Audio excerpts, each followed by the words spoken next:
While the media insists that the right is to blame for politicizing this pandemic, they continue to insist that those pushing for reopening are inherently deplorable. President Trump moves to cut off green cards, and Bill De Blasio finds out that criminals commit crimes. I'm Ben Shapiro. This is The Ben Shapiro Show.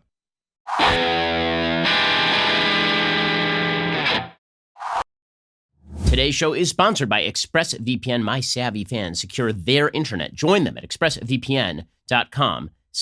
Now, I do want to take a moment to give a shout out to all our advertising partners who help make this show possible. We are super grateful for our advertising partners, particularly at this time. They help keep our show going, and we certainly appreciate my listeners going out and working with the sponsors. We're all great. I wouldn't be testifying for them otherwise. I think they are terrific. We're all trying to get through this together, and they offer some great services. So if you can afford to shop right now, if you got money, and if you like any of their services, please continue to patronize our advertising partners. They keep the show going. They help us bring in enough money to keep our employees employed. I know that everybody is having a tough time right now financially, and I really appreciate both your listenership and the fact that you patronize our advertising partners. I know they really appreciate it as well. Also, worth noting, have you noticed that the market is a little bit volatile right now? And when I say a little bit volatile, I mean insane. Did you see that the price of oil actually went negative yesterday? So apparently, if you drove over to the gas station, they were just handing out checks or something. I mean, I guess that's how this works now. Well, maybe now might be a good time to think about diversifying into something that never loses its value. I'm talking about precious metals. Over 22 million people have now lost their jobs from the economic fallout of coronavirus, even with the stock market having had a slight recovery. Nobody knows what the long-term impact of this thing is going to be, how long it's going to take to recovery. This is going to look more like a U-shaped curve than like a V-shaped curve in all probability, simply because human behavior has changed. You might want to think about diversifying into precious metals, and you know what I'm going to say. Talk to my friends over at Birch Gold to do that. Call Birch Gold right now. Convert your traditional IRA or 401k into a precious metals IRA. If you're interested in doing something like that, I'm not saying take all your money and stuff it into gold. I'm saying that you should take some of your money and probably put it into precious metals as a diversification tactic. Before May 31st, with a qualifying purchase, Birch Gold will give you a free emergency kit. This backpack is absolutely loaded with things you can't buy right now. Safeguard your savings with Birch Gold. They'll help safeguard your family like they did mine. There's no obligation. You have nothing to lose to take that first step. Birch Gold Group has thousands of satisfied customers, countless 5-star reviews, and an A+ rating with the Better Business Bureau. Don't wait until the market drops more to protect your hard-earned savings and get your free emergency kit. Text BEN to 474747. Diversify today. Text BEN to 474747 to get the process started and ask all your questions and then get your answers from people that I trust. Okay, so this pandemic is becoming more and more political. This is perfectly expected. People simply cannot avoid the politicization of major issues. And as we'll see, this politicization, in my opinion, is starting from the left. It is happening in the media. It is happening from people who desire to use this crisis as an opportunity to push their political priors. Now, here's the thing. If you're conservative, your political priors are not being pushed right now. I mean, truly, they're not being pushed right now. There are certain natural things that are happening, like decoupling from China. That's just a natural reaction to what's going on. How could you not decouple from a country that's been lying ad infinitum for years, and now their lies caused a global pandemic and a worldwide economic meltdown, right? That decoupling is just a natural consequence of the fact that China is an authoritarian garbage state. Okay, so that's sort of a natural thing. That's not a political thing. Do you think conservatives are super happy about the lockdown policies? I don't think so. But a lot of conservatives were saying, okay, well, if we got to lock down for the moment so that we can get this thing under control and not overwhelm our healthcare system, then let's go ahead and do that. You think that confirmed political priors for conservatives? I don't think so. But I'm seeing a lot of folks on the left whose political priors are being confirmed. And you can really tell this when the president takes action that should be pretty obvious, and suddenly it's wildly controversial. So last night, President Trump tweeted out, in light of the attack from our invisible enemy, and he's talking here about coronavirus, of course, as well as the need to protect the jobs of our great American citizens, I will be signing an executive order to temporarily suspend immigration into the United States. And this has made people absolutely crazy. How could Trump suspend immigration into the United States? First, practically speaking, immigration is suspended. Courts are not processing green cards and visas right now. If you're looking for a travel visa, now would not be the time to do it. European countries have been shutting down travel inside Europe. Right, the so-called Schengen zone, which was an area of free travel, has basically been shut down right now. Countries are shutting their borders to each other inside the EU. Singapore is seeing travelers come back, people who had visas come back to Singapore and spiking a second wave of infections in Singapore right now. Okay, and so why would we not be suspending immigration right now? On a practical level, the executive order, we'll see how it's worded, but it probably isn't actually going to do very much. Also, does the president have a point that we don't actually need a huge base of more labor coming into the country right now? I mean, yeah, we have a surplus of labor right now. You're not going to have the wages artificially lowered by having more immigrants come into the country right now because there are just too many people out of work. You have 22, 30 million people out of work right now. So you got the health issue, you've got the economic issue. You always have concerns about immigration. And the concerns about immigration to begin with were always about what our immigration policy should look like. On the one side, you had people who were sort of suggesting that people have a right to immigrate to the United States, which of course is silly and not true. On the other side, you had people who said, if you want to immigrate to the United States, you have to show how you are going to be a net benefit to the United States. And that's why Trump has even said that migrant workers, who constitute a heavy share of labor in places like California, will continue to be allowed into the United States, even under this executive order. So the media are covering this as though this is just Trump confirming his political priors, that he doesn't like immigration. But the fact is, just because it confirms his political priors doesn't necessarily mean that he is wrong in this particular case. And I find it very bizarre that the same Democratic Party, which has now flipped on whether we should have banned travel from China in January, right? Remember a couple of weeks ago, Joe Biden flipped his position on this thing. Now they're playing exactly the same game with Trump, right? Trump says, okay, we're going to have to shut our borders for a bit. And the Democrats are like, no, that's bad. How could you do that sort of thing? Very terrible, very, very terrible.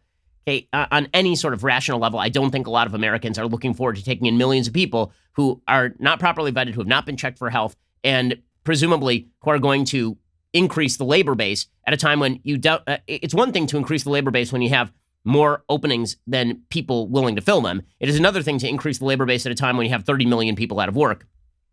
According to the New York Times, in recent weeks, the Trump administration has said health concerns justified moving swiftly to bar asylum seekers and undocumented immigrants from entering the country, alarming immigration advocates who have said that Trump and his advisors were using a global pandemic to further hardline immigration policies. Well, if you're an undocumented immigrant, you know what's kind of hard to do? Vet your health background. Now, of course, we should be not allowing people to cross the border illegally right now. Are you kidding?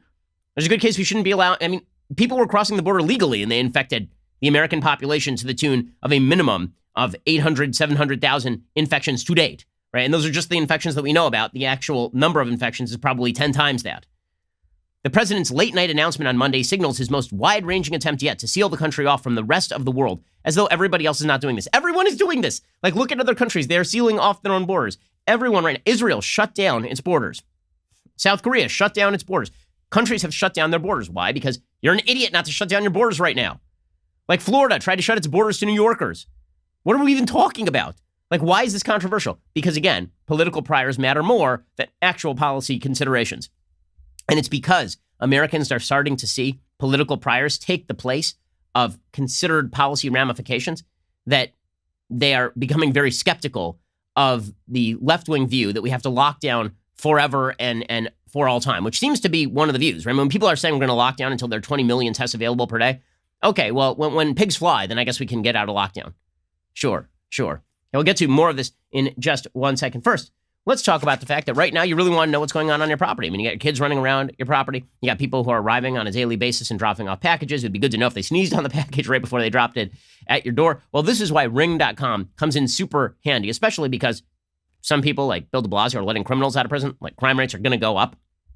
Ring gives you protection at every corner, helps you create custom affordable security for your home. Ring detects motion when people come onto your property. Ring's video doorbells let you answer the door, check in on your home anytime from anywhere. Ring helps you stay connected to your home anywhere in the world. So if there's a package delivery or a surprise visitor, you'll get an alert and be able to see, hear, and speak to them all from your phone. Get peace of mind knowing that your loved ones are safe. The all-new Ring Video Doorbell 3. It's upgraded with additional security features and works on any home. You can see and speak with visitors with HD video and two-way talk. You can get notifications when your doorbell detects movement. You can adjust what areas you get motion alerts for, so you only receive alerts that you actually care about. And they've got dual-band Wi-Fi, bringing you more flexible and reliable connections. They are constantly upgrading the nature of these devices, and they are excellent. I mean, they really do help keep your property safe. I am very safety concerned, as you know, very safety conscious, and I've been using Ring on my own property for years. You should too. Got a special offer on the Ring Welcome Kit. When you go to ring.com/Ben, the Welcome Kit includes that Ring Video Doorbell 3 and Chime Pro. It's all you need to start building custom security for your home today. Just go to ring.com/Ben. Again, that is ring.com/Ben.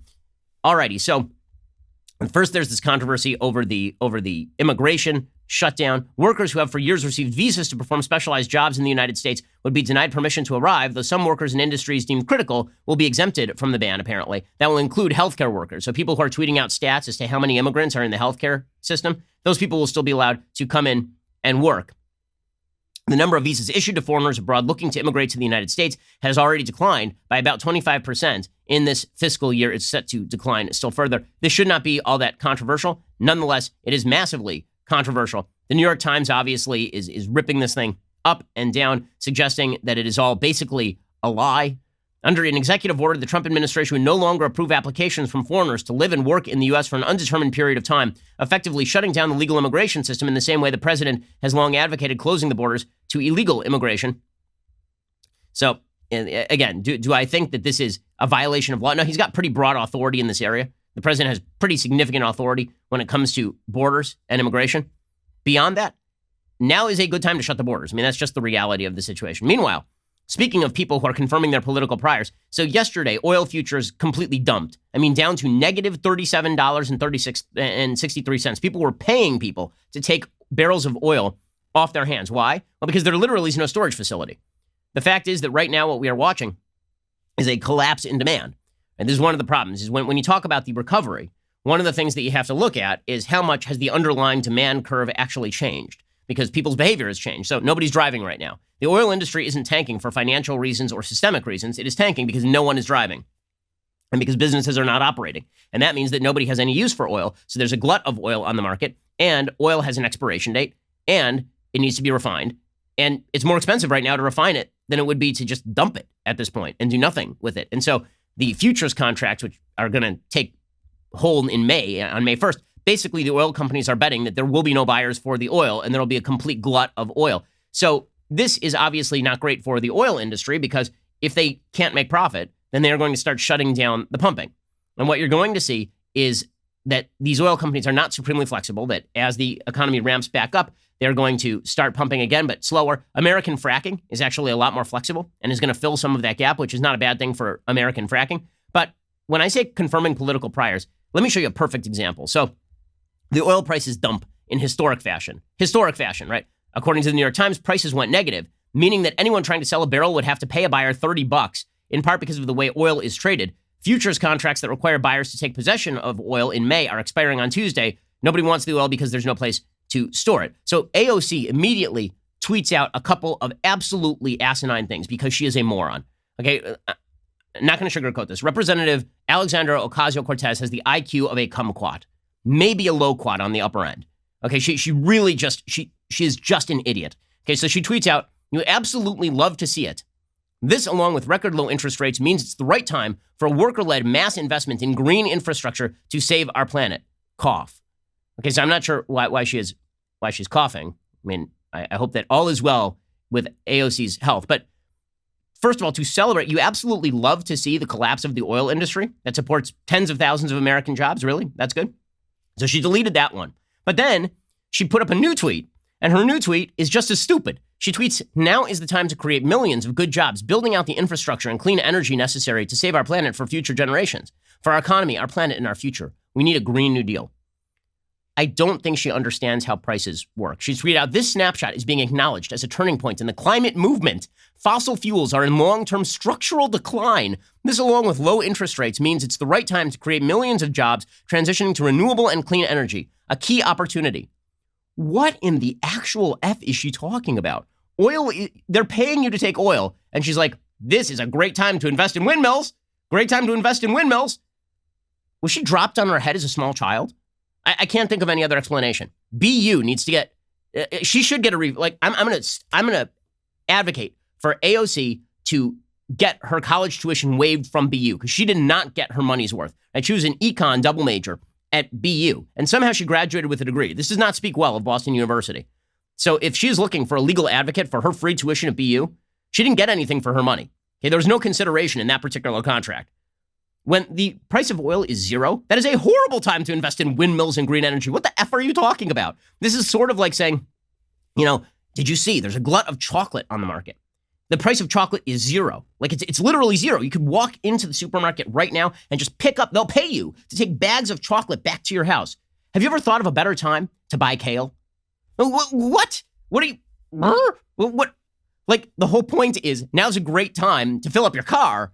Right? Now's a horrible time to invest in expensive alternative energies when does she not understand the purpose of a carbon tax? Right? The purpose of a carbon tax is to artificially raise the price of oil, to artificially raise the price of filling your car so that it creates an economic incentive for you to instead invest in more expensive alternative energies, which, thanks to the raised price of oil, would now be lower in cost than the oil. But if the prices of oil drop, no one in the, like, are you buying an energy efficient vehicle for more money when the cost of oil is zero? So she's a full-scale idiot. But again, this is confirmation bias at work, right? She is just confirming her priors.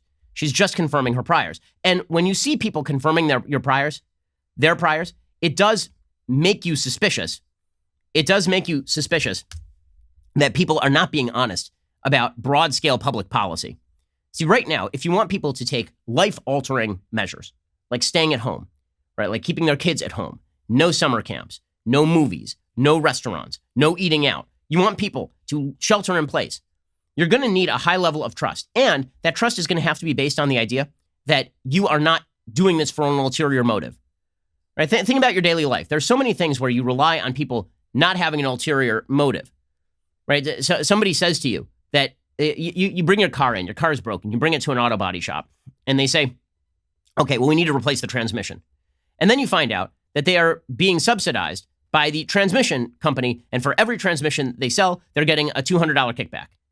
Well, that's going to change your math on whether you actually need to replace the transmission, isn't it? Right? You're going to think to yourself, oh, this person has an ulterior motive. Maybe they're not being honest with me. In order for there to be any level of trust in the most broad-ranging and deep measures in American history, there is going to, in terms of civilian populations, there's going to have to be a high level of trust. That trust is being undermined each and every day by partisan actors who obviously are attempting to confirm their own priors rather than looking at the actual events on the ground.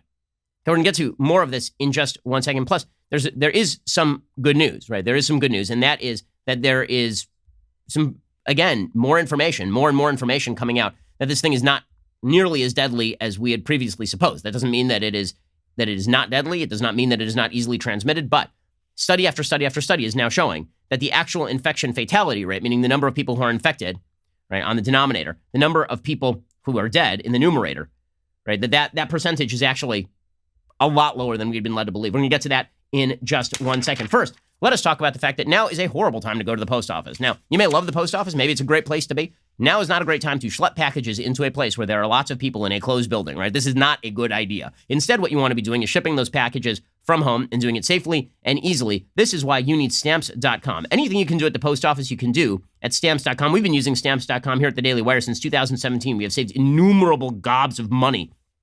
You can print postage on demand, skip the lines and crowds at the post office. Plus, you can actually save some money with discounts you can't even get at the post office. Stamps.com brings all the amazing services of the U.S. Postal Service directly to your computer, so you can use your computer to print official U.S. postage 24/7 for any letter, any package, any class of mail, anywhere you want to send it. Once that mail is ready, you just leave it for the mail carrier. You schedule a free package pickup. You drop it in a mailbox. No human contact required, which is exactly what you're looking for right now. You get 5 cents off every first-class stamp, up to 40% off U.S. Postal Service shipping rates. Now, in addition to offering discounted U.S. postal rates, Stamps.com also is offering UPS services with discounts up to 62%. Plus, with Stamps.com, you won't even have to pay UPS residential surcharges. Stamps.com, it's a no-brainer, especially now. It saves you time, it saves you money, and it keeps you safe in these crazy times. Right now, my listeners can get a special offer that includes a 4-week trial plus free postage and a digital scale. No long-term commitment. Go to Stamps.com, click on the microphone at the top of the homepage, type in Shapiro. Talk about a service you can use right now. This is it. Stamps.com. Click on that mic at the top of the homepage and type in Shapiro. So, another piece of good news. I've been telling you about these studies, and this is like just the latest, right? Study after study after study showing that the actual number of people who are infected in society is far higher than the number of people who are dying, and that the case fatality rate, the infection fatality rate, is the total number of infected. Case fatality rate is the number of confirmed cases. So I've been using case fatality rate for weeks. Really should have been saying infection fatality rate to be a little more exact. Okay, the infection fatality rate is a lot lower than people have been saying. According to Hot Air, John Sexton writing, earlier this month, researchers from the University of Southern California Keck School of Medicine set up drive-through testing sites in 6 locations around LA County. The researchers used a proprietary database they say is representative of the entire county and gave people an antibody test. What they found is that far more people in LA County have had the virus than are aware of it. The research is unfinished. It hasn't yet been peer-reviewed. But LA County public health officials published the early results. They showed that around 4% of people in LA County already had the virus. Adjusting the estimate for statistical margin of error, that means anywhere from 2.8% to 5.6% of the county's adult population has antibodies to the virus. That translates to anywhere from 221,000 to 442,000 adults in LA County alone who have had the infection. The number of COVID-related deaths in the county has now surpassed 600. The press release doesn't do the math, What that actually means is that the death rate currently for coronavirus, with a current death toll of 617, if you took 4.1% right in that mid-range, you're looking at a death rate of something like 0.2%, which is about twice the rate of the flu. So the good news is that a lot of people may have had this with few, if any, symptoms. The bad news is that the LA County case rate is still only 5%, so we are not close to herd immunity. But it is also true that there is not really herd immunity to the flu. Right? There's not herd immunity to the flu, but there have been several studies at this point. There's one from Wuhan, one from the Netherlands, I talked about it, one from Massachusetts, one from King County, Washington, one from the hospital in New York, and all of them are showing that the actual case fatality rate is a lot lower than has been shown, right? That it is anywhere from 0.2% to 0.6% on the upper end, probably. Okay, that is good news. I mean, that means this thing is a lot less deadly than previously supposed. And again, if you are young and you are healthy, the chances that you're going to die from this thing are exceedingly low, which is why I've been suggesting that testing is really designed to do one thing and one thing only: prevent hotspots from flaring up. That's all testing can do. Okay, testing isn't going to prevent you from getting this thing. Testing isn't going to prevent you. It may delay you getting this thing over time. It may prevent a widespread epidemic outbreak that overwhelms the healthcare system. But that's how we should be judging public policy right now. One of the things that I hate more than anything, and this is why I think the media coverage also is confirming political priors. A lot of the media coverage right now is just not accurate. A lot of the media coverage when it comes to flattening the curve suggested that the number of people who are going to be infected was going to be lowered overall by the flattening of the curve. That's not the idea of flattening the curve, you dolts. The goal of flattening the curve was to prevent overload of the healthcare system. But the area under the curve is still the same. Either the curve looks like this, right, I'm making a very high wave in the air and then very low after, or it looks like this, a flatter wave, but the maintenance level is higher at the end. Okay, the area under the curve is still the same. So you're still going to get infected. It just may be 4 months from now as opposed to right now, so that you don't overwhelm the healthcare system. The reason this matters is because when you're talking about testing, you have to be accurate about what exactly you are attempting to do. And there's been this idea out there. I spoke to Dr. Marty McCary from Johns Hopkins University yesterday on the show, right? He's advised both Trump and Obama. Okay, so he is not partisan. And Dr. McCary basically confirmed what I was saying, which is that testing is not designed to prevent everyone from getting this thing. It's designed to prevent there from being a major spike in an area, because the testing capacity itself is not sufficient to stop one person from infecting a bunch of other people around them in the immediate basis. It is just enough to help contain it so that you can contact trace for some people. So that's what the testing is designed to do. If we're accurate about that, then we can be more accurate about what testing is actually designed to do, how much testing is necessary, and we can throw out these estimates that suggest that we're going to have 20 million tests a day in order so that people can go back to work. That's just a bunch of crap. It's not real. It's not true. And there's a reason that even Dr. Fauci has been suggesting it's more like 300,000 tests a day. Dr. Gottlieb has been suggesting that, Scott Gottlieb, from former FDA commissioner. It is not 20 million tests a day. And this is why you're starting to see states that are reopening businesses, because these states are basically saying all we can do at this point is do what we can do, which means let responsible citizens be responsible. And that's not a bad thing, right? You just have to make sure that the policies that you are taking are indeed responsible, that they balance the risk and the reward of reopening, and that you have enough systems in place so that you can hotspot and contact trace. Now, the hotspot and contact tracing, again, are not designed to prevent infection overall over the long haul. That's not what they do. What they are designed to do is prevent the overwhelming of the healthcare system. So when you look at places that are opening up more, it is a foolish thing, a very foolish thing that the media are doing by focusing in on the near-term effect of removal of lockdowns. You saw this in their coverage of Sweden. I've been saying this for weeks. Sweden took a different strategy. Their strategy was more people will be infected in the near term and more people will die in the near term than they will in the Netherlands or than they will in Denmark. Right? That was their policy. And their policy was the area under the curve will be the same, but we have not shut down our economy and people are going to continue to go out and they're going to be able to live their lives to a certain extent. Our economy will not take the same sort of hit as other economies will take. Right? That was Sweden's policy. And people are like, oh, look at that. They have more deaths and more infections than Netherlands. Yeah, because in Netherlands, everybody's staying home.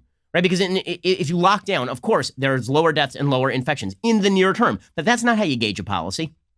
As I said yesterday, the person at the gym who's finally getting in shape and working off the weight and vomiting in the corner looks like a sucker to the guy sitting on the couch. But over the course of the next year, when that guy gets in shape and the guy on the couch is struggling for breath, that didn't look like a sucker's play, did it? Okay, well, Sweden is basically saying we are trying to do the responsible thing while not destroying our economy. And people are like, well, in the near term, there are more. Yes, in the near term, there are more infections. Guess what? When we all go back to work, right? When we all go back to our offices, When kids go back to school, there will be more infections and there will be more deaths. And that does not mean that the counter narrative or that the counterfactual would have been better, that we stay in our houses for a long period of time, because eventually we're all going to come out. Unless somebody comes up with a miracle vaccine, right? All we are doing is buying time and preventing the healthcare system from being overwhelmed. Those are the only things we can do. There are no drugs that cure this thing. There is no vaccine. So with those things in place, all we're going to really be able to do is minimize the number of people who are elderly and who have pre-existing conditions who are out there in public, and that's going to rely on personal responsibility and, yes, regulations about visiting nursing homes and such. And we are going to put in place some testing and contact tracing such that there aren't these massive spikes in areas that overwhelm the healthcare system. But, can we please be accurate about this? When people are being inaccurate, it makes me think that maybe they have that ulterior motive again, because I think there are a lot of ulterior motives running around. We'll get to that in just one second. Okay, so this has become a point of contention because you can see how people are being stupid about this in the media. You can see how they're covering Florida, how they're covering Georgia. So Florida beaches in Jacksonville, for example. In Jacksonville, they reopened their beaches. That doesn't mean that they were like, okay, everybody go out and party. It's spring break time, man, do it. No, what they said is social distance, walk 6 feet away from other people, wear a mask, and then if you want to go walk along the beach, go walk along the beach. And the media went nuts. Look at these pictures from Jacksonville where people are standing 7 feet apart from each other. This is terrible. First of all, the amount of actual infection in outdoor areas where people are socially distancing is nil. Okay, it is very, very low. When you're seeing stories from places where there's a mass outbreak outdoors, it's because people were right on top of each other. It's because it was Cancun, spring break, actual real world, right? That's like MTV shows, right? People making out on the beach and shtupping each other, right? That is close personal contact. But that's not what's happening in Jacksonville. So Dr. Deborah Birx yesterday, who's been as cautious on this as anybody in the White House, right? She says Florida beaches reopening, that's called being responsible because they don't have a lot of cases out there and people are socially distancing. Florida's Department of Health website is extraordinary, and this is what every Department of Health should have, because when you go to that website, you can see that most of the cases are in southern Florida, in the Miami, Fort Lauderdale, Broward County area. And if you look in Jacksonville, they had less than 20 cases per day and less than 800 in 4 weeks. And so these are the kinds, when you inform the public and give them the information that they need, then they can make decisions along with the local government and governors. What, you mean treating American citizens as though they're responsible actors in a republic? Wow, I know, just crazy, crazy stuff. How dare people do this sort of stuff? Okay, so the states that are also coming in for all sorts of criticism include South Carolina and Georgia. So according to the New York Times, South Carolina allowed retail shops ranging from department stores to flea markets to reopen on Monday afternoon, shortly after its governor, Henry McMaster, signed an executive order reversing some of the closings he ordered earlier this month. On Friday, residents of Georgia will be allowed to return to the gym and get haircuts, pedicures, massages, and tattoos. According to Governor Brian Kemp, next Monday, they can dine in restaurants and go to the movies. Tennessee's stay-at-home order will expire April 30th, allowing most businesses there to reopen on May 1st, according to Governor Bill Lee. The moves by 3 Republican governors of southern states to let some businesses reopen came as the outbreak continued to spread in parts of the nation, and as some other governors and public health experts have warned in recent days that testing remained inadequate to quickly identify and contain new outbreaks. Massachusetts has been particularly hard hit recently. At the White House briefing on Monday evening, Dr. Deborah Birx, coronavirus response coordinator, noted we still have a significant number of cases in the Boston area and across Massachusetts and Chicago. President Trump outlined non-binding guidelines last week for states to ease the restrictions. South Carolina is moving to let its retail stores reopen Monday at 5 p.m., but they have to adhere to social distancing requirements. They have to operate at 20% occupancy or at 5 customers per 1,000 square feet, whichever is less. Okay, which, by the way, is the same policy that they are undertaking in Germany. Okay, opening shops and then telling people that the occupancy is now one-fifth, 1/4 of what it used to be. That's what they have been doing in Europe. Okay, so South Carolina's policy is no different from what Europe is doing. It also said businesses should not allow customers to congregate within 6 feet of one another. The state planned to reopen public beach access points, piers, docks, and wharves at noon on Tuesday, which again makes sense. Just stay away from each other. This is called responsible citizens being responsible. In Georgia, Kemp said at a news conference the state would allow the reopening of gyms, bowling alleys, and salons on Friday. He said his decisions would be the operational standard in all jurisdictions. He says local action cannot be taken that is more or less restrictive. He said that theaters, private social clubs, and dine-in restaurants would be allowed to open April 27th. Bars, nightclubs, live performance venues would remain closed. And you are seeing some businesses reopen as soon as next Monday in Tennessee. Now, the Georgia order is broader than the South Carolina order, and this is the one that has come under the most scrutiny. On a personal level, I think that the riskiest censors here are probably places like gyms, Bowling alleys seem pretty risky. I mean, you're literally sticking your hands on objects that other people are sticking their hands on. So the transmission of this thing on objects is pretty high. But barbers are sort of a different thing. They are, if everybody is wearing a mask and a barber is working on you, that's less risky. Hair designers, nail care artists, all of those areas seem less dangerous. Again, people are acting as though Kemp said that you should just go out and party it up. This is not right. All of these areas are allowed to reopen only with specific social distancing guidelines and sanitation mandates, including enhanced workplace sanitation, the minimum basic operations. You have to do this if you want to reopen in Georgia. Screening workers for fever and respiratory illness, so they're doing fever checks. Enhancing workplace sanitation, wearing masks and gloves, separating workplaces by 6 feet, teleworking if possible, and staggered shifts. So again, the media are covering this thing as though he's basically saying, go out willy-nilly, enjoy yourself. That is not correct. This is not correct. So, and if you are still afraid, then you don't have to go out and do this. It will be interesting to see what happens in Georgia. It'll be interesting to see if the healthcare system is overwhelmed. So the only way that you're going to be able to judge whether Georgia is doing the right thing or the wrong thing is after a time delay. Now it's like Sweden, right? Was their healthcare system overwhelmed? If their healthcare system was not overwhelmed, well, then this is just what's called living in public. And also, people should use their own best judgment. Okay, if you are elderly, you should stay indoors. If you are and away from other people. If you have pre-existing conditions, you should not go out and party it up. Everybody should be acting responsibly with masks and social distancing. And the way the media are covering this thing is though Kemp did something that is completely evil. I again, don't see that at this point. We'll only know if it's irresponsible if there is a spike and it is not detected by testing and contact tracing, because that's the only thing that can be prevented. I'm only going to judge the activity of governors by the stuff they can prevent. Okay, well, and the stuff they can, and when I mean the stuff they can prevent, there are going to be people who say, well, you can prevent everything by keeping everybody home forever. That's not a realistic solution. Okay, California will release at some point. New York will release at some point, and they will be doing exactly the same sorts of stuff that Kemp is doing. They'll just do it 3 weeks from now or a month from now or 6 weeks from now. And the only way you're going to be able to tell whether Kemp was right or wrong is after a year, what were the death rates in Georgia, adjusting for population size, adjusting for demographics, adjusting for pre-existing health conditions versus California. People are going to try and judge this thing in real time. People are going to try and judge this thing as though there's a spike in cases in Georgia because people are out and about. Again, yes, because people are out and about, and that is expected. I'm assuming that Georgia knows this, that the rates are not going to be the same as they are if you lock everybody in their homes, obviously. Okay, in a second, we're going to get to why this is becoming so political. And it is becoming really political because politics always intrude when it comes to massive public policy decisions like all of this. We'll get to all of that in a moment because as you will see, when it comes to pushing priors, as I keep saying, we are now seeing a serious movement on the left to suggest that anybody who wants to reopen in measured, smart fashion, that anybody who actually wants to reopen based on the evidence wants lives to be lost, which is that's the first resort of people who are full of crap.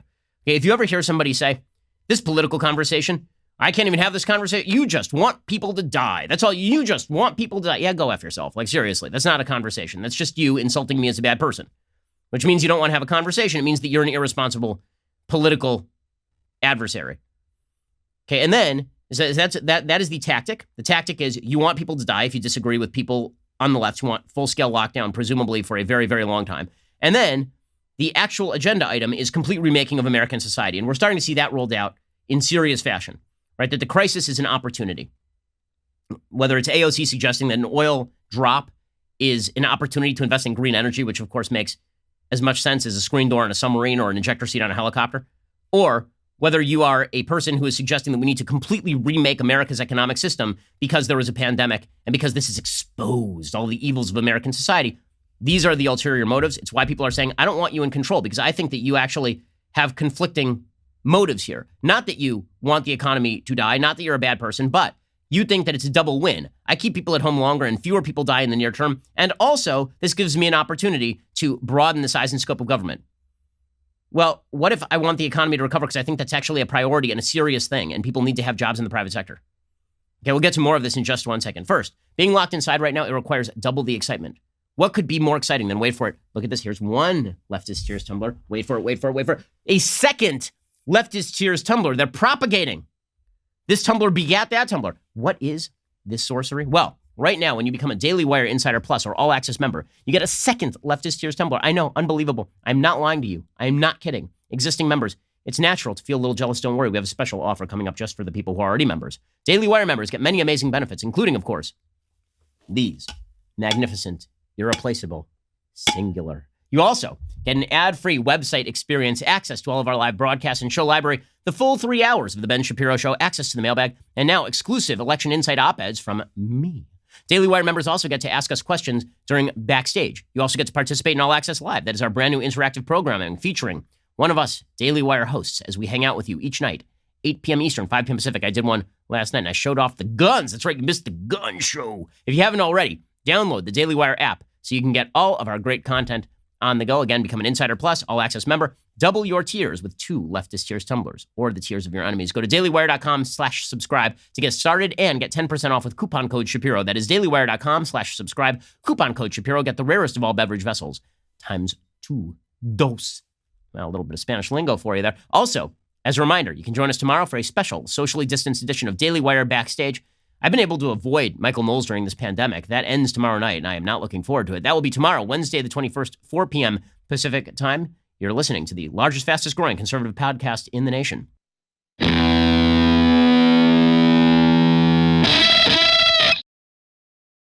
So politics never stops, of course. And the politics of the current negotiations over another bailout package, those politics have not ceased either. Democrats keep insisting on loading up this bill with more and more and more stuff, including now they want bailouts for states and localities. Now, if a state or locality has incurred cost at the behest of the federal government, it makes sense that the federal government should backfill that. But if states and localities are just looking for a bailout for the fact that they've run their states like garbage for years, this seems like a stupid policy. And I don't know why California's mismanagement should be the fault of Texas. I don't know why New York's state deficit should be the fault of Texas. Right now, according to the Washington Post, I believe, a Republican and Democrat in the Senate are proposing a $500 billion fund for state and local governments as part of the next comprehensive rescue package from Congress. Apparently, they want $150 billion for municipalities' virus expenses, but the one that was the one in March. It provided for virus expenses, but it didn't address budget shortfalls. Budget shortfalls? Like, I'm sorry, you're going to have to explain to me why Texas should have to assume the cost of money that California has already spent. Like, California's been fiscally irresponsible for years, and now they're going to go to the federal government and ask for a bailout. That is political. That is just as political as people asking for bailouts of companies that don't deserve a bailout. Right? That weren't damaged by this, just ran their companies badly. Meanwhile, speaking of, again, the partisan politics here, the New York Times is suggesting this thing became political because of the right wing, right? This is the line. The line is that the right wing has made this political. Jeremy Peters, reporting for the New York Times, he has a piece called How Abortion, Guns, and Church Closings Made Coronavirus a Culture War. He says, this is what it looks like when a pandemic collides with the culture wars in America. The mayor of Louisville, Kentucky, warned churches that holding services on Easter Sunday would defy the city's social distancing guidelines. Mitch McConnell answered with a stern letter arguing religious people should not be singled out for disfavored treatment. The Democratic governor in Michigan extended bans on certain outdoor activities to include using motorboats. Conservatives called her an authoritarian and caricatured her move as a slap at people who enjoy the outdoors. Even though firearms stores remain free to do business in most of the country, the NRA has a stark message for gun owners. They want your guns and they want them all. This is what Charlie Daniels said in a promotional video. The new patchwork of state and local policies designed to flatten the spread of coronavirus is inflaming old passions over some of the most contentious issues in politics. Well, maybe it's inflaming passions because the policies have been patchwork, inconsistent, and having nothing to do with public health. Gretchen Whitmer, in Michigan, is telling people they cannot take a motorboat out on the lake. But they can take a boat that does not have a motor out on the lake, by the way. But you can get an abortion. So no buying seeds at the local Target, but definitely make sure you can have an abortion. An essential service to have an abortion. Is that maybe her not actually saying something about public health, but saying something about politics? When you have people suggesting that churches should be singled out as places for public gathering, not just general policies saying don't get together in big groups, and that includes everything from churches to social groups to movie theaters, right? That's a general policy. And by the way, I'm a religious person who goes to synagogue regularly, and I was advocating for the shutdown of synagogues before like anybody else, right? I specifically avoided Purim parties in my neighborhood because of all of this. And I've been pretty strong on this. There's a difference between that and singling out religious institutions. Could it be that maybe the reaction has been driven by the petty authoritarianism of people who seem to be reveling in their newfound authority? Could it be that a lot of people in the media have been pumping up a political vision of this in which President Trump is to blame for every ill, but every governor who takes an authoritarian action is somehow a hero? Could it be that when the media prop up Andrew Cuomo as somehow being America's governor at a time when he completely blew it in New York, by the way? Right? According to the New York Times, he blew it in New York. And he should have shut down a week and a half earlier, 2 weeks earlier. And then they propped him up as like a hero because he kept yelling about how the federal government needed to send ventilators. And as Rich Lowry has written at National Review, the federal government did send ventilators. And New York did not need 40,000 ventilators. And the federal government was trying to be flexible so other states would also have access to ventilators. And when all of that happened, the media portrayed it as though Trump was evil and Cuomo was good. Is it possible this thing was political and then the right is responding to the politicization and saying, well, it seems to me that I can't trust you to be honest about this sort of stuff? Is it possible this got political when you have a poll out today that shows that 60% of Democrats say that Trump is more to blame for the current crisis than China is? According to a Rasmussen poll, 42% of U.S. voters agreed with Senator Chris Murphy's recent statement. The reason we're in the crisis is not because of anything China did, not because of the WHO, it's because of what President Trump did. 60% of Democrats agree with Murphy that Trump is more to blame than China and the WHO. Is it possible that we didn't start the politicization here on the right? Is that possible? Is it possible that when we look at people on the left who are eager and just jumping, champing at the bit to remake the entire American system, to tear down the private healthcare system, to tear down free markets, to suggest massive redistribution and slavery reparations and all sorts of leftist goodies they wanted 5 minutes ago, but now they want on the back of a pandemic? Is it possible that we're saying to you guys, well, maybe you have an ulterior motive here? I'm seeing piece after piece released suggesting that America sucks. Right? This is the new talking point, is that America sucks and therefore we need vast change. Again, this is what is driving a lot of the resistance. Like, okay, well, if my choice is that I have to look at America being turned upside down and inside out, and the nature of America changed deeply because of the pandemic, if I wait 3 more weeks or 6 more weeks to go back to work so that the testing is slightly better, or I can go back to work now and urge my governor to go back to work now because the testing is already sufficient, or I think the testing will be ramped up in the next 2 weeks and I want to get back to work and I don't want to rely on government benefits and I don't want to spend the next 60 days entrenching government largesse, then I'm evil, right? If that's the logic of the left, then I think this is a little bit political. And the media are so dishonest in all of this. There's honest good faith disagreement about what is the actual tipping point when you can actually go back to work, right? That's an actual good faith argument that can be had based on data. We have the argument every day here, right? I've had conversations with nearly every health expert at the top of government about this. And there's no clear-cut answer. It is a sliding scale. There's no binary decision where you flick on and it's safe and you flick off and it's not safe. That's not the way any of this works. These are hard decisions. But the way the media are portraying this is that it's not a hard decision at all. The easy decision is stay at home. And also, by the way, we're going to change everything you love about America. And it's never going to come back. Right? We're going to get to this in just 1 second. So let's take, for example, Don Lemon. Right? So Don Lemon over at CNN, objective journalist Don Lemon, very journalism-y, lots and lots of journalisming. Right? He says that the only people who want to reopen, they only want to reopen because they want a haircut. This is the most dismissive garbage bullcrap I've heard in a long time. That the reason that people want to go back to work and have a job is because they want a haircut? No, Don, I'm pretty sure it's because there are people who are now going to food banks because they don't have food in their fridge. Don Lemon is over at the CNN studios with a job and with a salary. And Chris Cuomo is able to work from home even with coronavirus. How about all the people who don't have jobs today and who have had their dreams stripped away as their small businesses have been tanked by the economy and tanked by the force of the federal and state governments? Don Lemon sneering at people who want to go back to work. Maybe I think if you mischaracterize your opposition this badly, then maybe I don't trust you when it comes to broad-scale public policy. Here's Don Lemon being a jerk.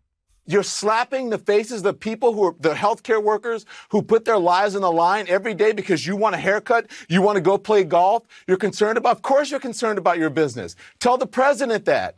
And you're out there with guns, with weapons strapped to your chest, saying, "Oh, you want to get you're fighting against the people who are telling you to stay at home, trying to save your lives. You're upset with those people. In the meantime, there are people who are keeping your cities going, keeping your loved ones alive, and you want to get a haircut? Who the hell do you think you are?" Okay, the people who are protesting, by and large, are not people who just want a haircut. Like, the minimization of the concerns on the other side of this coin are insane. That's insane.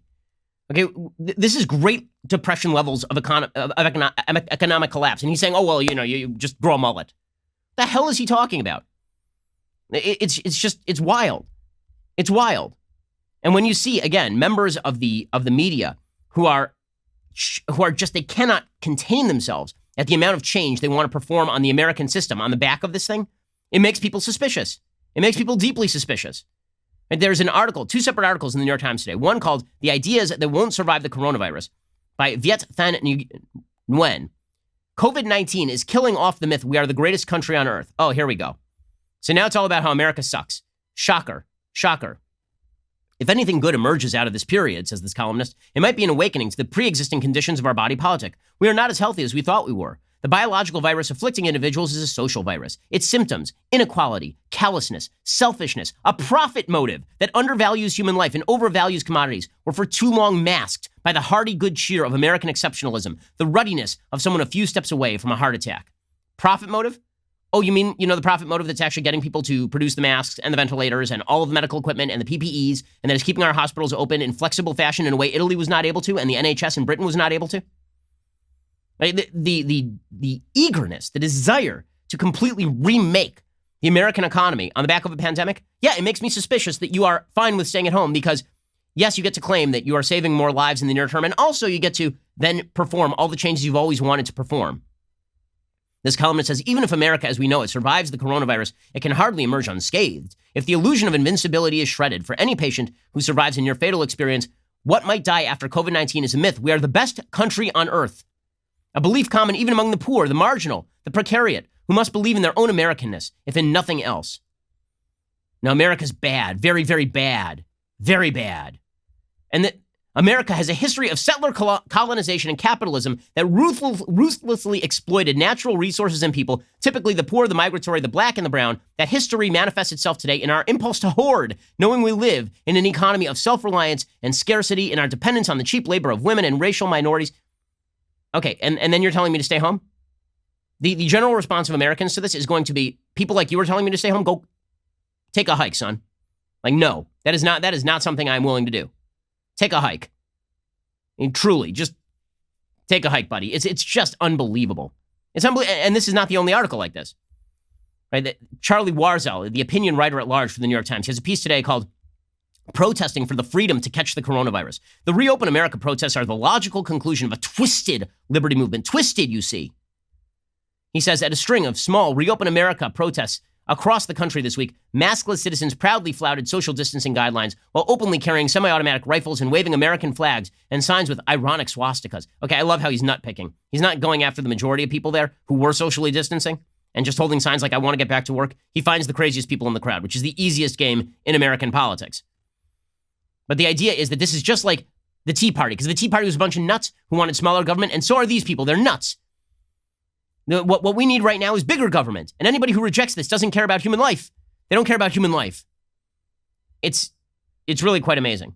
It really is quite amazing. You want to know why people are not paying attention to your recommendations on policy? Because we don't believe that you are honest about what you think it will take to stop the pandemic and what it will take to get back working again. We think that you want to change the American economy and that you are more than happy to sit around until that happens. All right, time for a thing I like and then some things that I hate. So, things that I like today.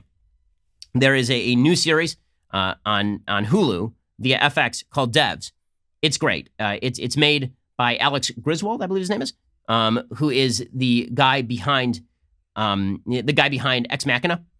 Alex Garland, thank you. Alex Garland and Alex Griswold works here. Anyway, Alex Garland and Devs is basically, the premise is that they've designed a machine that is capable of identifying down to the most microscopic portions of any physical object, everything about that object, which means that you can then extrapolate out from that thing all of past and all of future.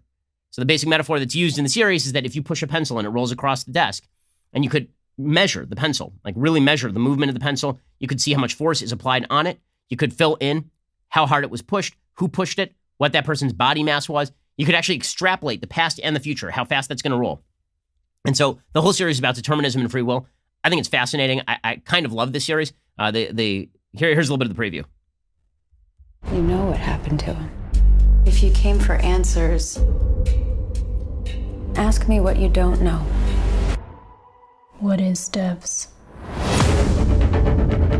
This is the only principle you need to understand. Nothing ever happens without a reason. Everything was determined by something prior. They're fanatics. We need the police.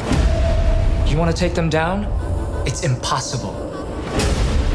Okay, You knew I was going it's to really come quite good. here. Nick Offerman turns in a very, very good performance. Allison Peel is super creepy. It's a great series, and more of this on TV. Seriously, like, this is really highly intelligent television. I kind of love it. It's pretty spectacular. So go check that out. Okay, time for some things that I hate. So, as I say, there's been a complete push on the left for this idea that we need to completely remake the American system because this is it's exposing all of the evils of American society, which is amazing because basically we now have an unfalsifiable thesis from the left. If things are going really well, that's a mask for all the bad things happening in American society. If things are going really poorly, then that is exposing all of the bad things that are happening in American society. So no matter how you slice it, bad things are happening, and it requires complete remaking of the system. Elizabeth Warren, the senator, was pushing this nonsense. She was suggesting that the disparities in health outcomes for black and white women, it has to be because healthcare professionals are racist or something. Like, really, this is what she is pushing. She's pushing the disparities in black maternity mortality statistics, right, which has been pushed by everybody from Stacey Abrams to the New York Times, neglecting to mention the fact, by the way, that there are racial disparities in outcomes in Europe as well, which doesn't have the same history as the United States, obviously, and also neglects to mention that there are pre-existing conditions that run concomitant to race. It's not caused by race, but there's crossover that largely explain black maternal mortality rates being higher, namely malnutrition in the womb, obesity of mothers, right? These are things that help explain the disparity in black maternal mortality rate. Okay, with all of that said, Elizabeth Warren making the common and obvious error of mistaking all inequality for an underlying structural inequity. Now she's blaming healthcare professionals. This is just, at the same time healthcare professionals are putting their lives on the line to save people, black, white, and green, she's out there suggesting that our healthcare system is staffed by people who are inherently racist. Do the healthcare professionals listen? Do they listen to Black women? And why it is so important to raise this issue, because it's not like somebody deliberately says, oh, I'm not going to pay attention. It's that it's happening. And if you don't raise awareness about it and get some accountability in the system, too many people say, well, I didn't have anything to do with that. That's not me. Okay, well, what if they didn't have anything to do with that and it wasn't them? I mean, like, again, the idea is that now you're going to attribute all of the inequalities in a system to current people doing bad things that they don't even know they are doing. So now we are ghost hunting, right? Now we are attributing motives to people that they don't have themselves, but deep in the recesses of their brain, they're still a little racist, and that is why you are getting these outcomes. I mean, strange that everything amounts to the same. It doesn't matter what happens in front of the equal sign. It doesn't matter what the equation is in front of the equal sign. X plus Y always equals overthrow American society and completely restructure it. It's pretty incredible. It really is. And it is a lot of this is also based on political expedience.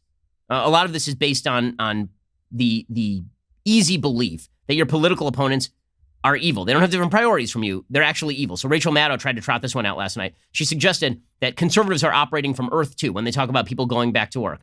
Or alternatively, they have a different assessment of the risks and benefits of staying out of work as an entire society. And that assessment is different from your own. And that is called an honest political disagreement. But according to her, it's Earth 2 and conservatives want people to die. And this is it's just claptrap. Even in times this weird, conservative media is like Earth 2. Like all the rest of us are on Earth 1. And they are on a completely different planet in terms of what the news is and what it means to cover it. And the conservative media is as influential as they ever were, if not more so, when it comes to Republican elected officials and conservative voters in the Republican Party base. But the conservative media, the most influential parts of it really are living in and describing and now promoting a completely different world than the one that all the rest of us live on. Okay, the one that you live on, Rachel Maddow, is the one where you are operating from a studio and getting your salary paid. That's the world that you are living on, right? The world that Chris Cuomo is living in. That's the world that everyone in CNN is living in. Now, all the members of the media do not live the same lives as the 30 million people who are now unemployed. They do not live the same lives as the small business owners who sunk their life savings into a restaurant to watch it disappear. They are not living in the same world as people who actually were living on the bubble and now need to go make a living. They're not living in the same world as you. This is why you end up with ridiculous comedian Patton Oswalt tweeting out over the weekend, just, you know, we say that it's a sacrifice. You can always just sit home and just watch Netflix. No, Patton Oswalt can sit in his mansion and watch Netflix. There are a bunch of people who actually don't have a full fridge. That's the disconnect. And by the way, Democrats are just full of it. I mean, here, this is a brutal ad. So the RNC put out an ad about Nancy Pelosi. So I showed you a clip the other day of Nancy Pelosi standing in front of her very expensive fridge. And again, I'm all for very expensive fridges, but I'm also for people being able to work so that they can afford food in their fridge. Apparently, Nancy Pelosi is not for that. So she is holding up funding for small businesses, and she's standing in front of this fridge talking about how it's stocked with expensive gelato, chocolate ice cream. And the RNC cut this viciously brutal ad. It is perfectly honest, and it does demonstrate the disconnect. You want to talk about an Earth 2? This is an Earth 2. You don't want to eat up everything all at one time. I can't do it much longer. I'm trying so hard. We're, shall we say, enjoying. Having to admit that, yeah, we're starving, and I like it better than anything else. Taping this segment, there are 22 million people out of work. This specific program is about stopping job losses today. This is hurting people bad. Other people in our family look for some other flavors, but right now it's survival move. You don't know where that next something else is going to come from. I don't know what I would have done if ice cream were not invented. I just wonder. Brutal ad. And then it says, let them eat ice cream. It is a brutal ad. I mean, people are not eating. People are going to food banks. People are in line for food banks in Miami going blocks at a time. And we're pretending this is, you know, as Don Lemon says, just people who want to go out and get haircuts. Really? That's what's going on here? Speaking of people who are completely disconnected, Bill De Blasio continues to be a complete tool bag of stupidity. I mean, my goodness. Bill De Blasio, groundhog murderer. So Bill De Blasio today tweeted out, or his office tweeted out, that when this is all over, they want to hold a ticker tape parade for healthcare workers. Now, I'm all for rewarding healthcare workers, but a ticker tape parade sounds like a very, very bad idea. At this time, what the hell is he talking about? That wasn't even his most delusional comment of the last 36 hours. My favorite, I did enjoy this, is Bill De Blasio and New York officials have decided that it is worthwhile to release inmates from Rikers Island. Okay, Rikers is the jail facility where people are being held before trial. And they decided we're not going to hold people, right? We're going to let criminals out. And then it turns out that some of those criminals, wait for it, they are criminals. And they go and they perform crimes. So Bill De Blasio suggests that he is just shocked by this. He says, in fact, it is unconscionable that criminals are performing crimes. This may be the stupidest human being in the United States, and he lives within a several block radius of the only competitor, AOC. Here is Bill De Blasio just being a communist moron. My God, Bill De Blasio. There would be, a rigorous monitoring effort as well, and that has been built up. We do see some recidivism. I don't have the exact numbers. We see some. I've not seen a huge amount, but any amount is obviously troubling, and I think it's unconscionable just on a human level that folks were shown mercy, and this is what some of them have done, but, it's a small number of people. And, it's troubling and it's unconscionable. Troubling and unconscionable. I mean, I just can't believe it. It's troubling. That's what happens when you release criminals from prison. What? Yes, Bill De Blasio. Earth 2. Because Bill De Blasio doesn't exist in the same world as the rest of you peons. Right? He's walking in the park with his wife. Bill De Blasio doesn't live in your world. Bill, the double standard that applies to people in positions of political and media power, it does allow them an enormous amount of wiggle room when it comes to declaring that everything is basically manageable as it currently stands. It is not manageable as it currently stands. And this is why you have to independently assess, and everybody should independently assess, what are the risk factors, the risks and the rewards of the policies that we are paying attention to. And that is not an easy answer. Anybody who gives you an easy answer, we should open up right now, or we should close up right now, what the conditions are, nobody has an easy answer. Anyone who suggests an easy answer is lying to you. There is no easy answer. There is no answer that reduces the risk to zero. There is no answer that is going to completely save the economy in the absence of underlying demand. So take everything with a grain of salt. And I guess now we have to examine the motives of our public policymakers, because they're making fairly obvious that many of them do have, in fact, ulterior motives and are disconnected from the worries of many people in American society. And that's what's driving a lot of the political unrest. You want to know how this became political? Because for a lot of people, it never stopped being political. Alrighty, we'll be back here a little bit later today with 2 additional hours of content. Otherwise, we will see you here tomorrow. I'm Ben Shapiro. This is The Ben Shapiro Show. The Ben Shapiro Show is produced by Colton Haas, directed by Mike Joyner, executive producer Jeremy Boring, supervising producer Mathis Glover and Robert Sterling, assistant director Pavel Wydowski, technical producer Austin Stevens, playback and media operated by Nick Sheehan, associate producer Katie Swinnerton, edited by Adam Sayevitz. Audio is mixed by Mike Coromina. Hair and makeup is by Nika Geneva. The Ben Shapiro Show is a Daily Wire production. Copyright Daily Wire 2020. Hey everybody, it's Andrew Klavan, host of The Andrew Klavan Show. You know, some people are depressed because the American Republic is collapsing, the end of days is approaching, and the moon has turned to blood. But on The Andrew Klavan Show, that's where the fun just gets started. So come on over to The Andrew Klavan Show and laugh your way through the apocalypse with me, Andrew Klavan.